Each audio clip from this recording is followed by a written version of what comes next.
അയോധ്യ സംഭാവന കൊള്ളയ്ക്ക് പിന്നാലെ രാമക്ഷേത്രത്തിൽ ജീവനക്കാരുടെ കൂട്ടരാജി. സംഭാവന എണ്ണുന്ന ഇരുപതോളം ജീവനക്കാരാണ് രാജിവെച്ചത്. ജോലി സമയം വർദ്ധിപ്പിച്ചു, ശമ്പളം വെട്ടിക്കുറച്ചു, ലീവുകൾ കുറച്ചു തുടങ്ങിയ കാരണങ്ങൾ ആരോപിച്ചാണ് രാജി. വിവരങ്ങളുമായി ഫെമിന തന്നെ ചേരുന്നുണ്ട് ദില്ലിയിൽ നിന്ന്. ഫെമിന, ഏതായാലും കൂടുതൽ രാജികൾ വരുന്നു, കൂടുതൽ പേരിലേക്ക് അന്വേഷണം നീളുകയാണ്. എന്താണ് മറ്റു വിവരങ്ങൾ കൂട്ടിച്ചേർക്കാനുള്ളത്?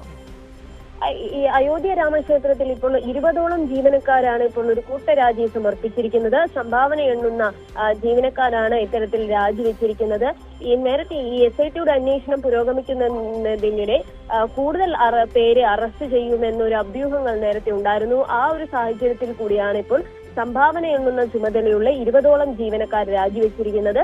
ജോലി സമയം വർദ്ധിപ്പിച്ചു, അതുപോലെ തന്നെ ശമ്പളം വെട്ടിക്കുറച്ചു, ലീവുകൾ കുറച്ചു തുടങ്ങിയിട്ടുള്ള കാരണങ്ങൾ ഉന്നയിച്ചുകൊണ്ടാണ് ഇപ്പോൾ ഇവർ രാജി സമർപ്പിച്ചിരിക്കുന്നത്. നേരത്തെ 2 ഷിഫ്റ്റുകളിലായിരുന്നു ജോലിയെങ്കിൽ അതിപ്പോൾ ഒറ്റ ഷിഫ്റ്റ് ആക്കി മാറ്റി. മാത്രമല്ല ജോലി സമയം വർദ്ധിപ്പിച്ചു, 6 മണിക്കൂറിൽ നിന്ന് 8 മണിക്കൂറാക്കി എന്ന കാരണങ്ങൾ ആരോപിച്ചുകൊണ്ടാണ് രാജി.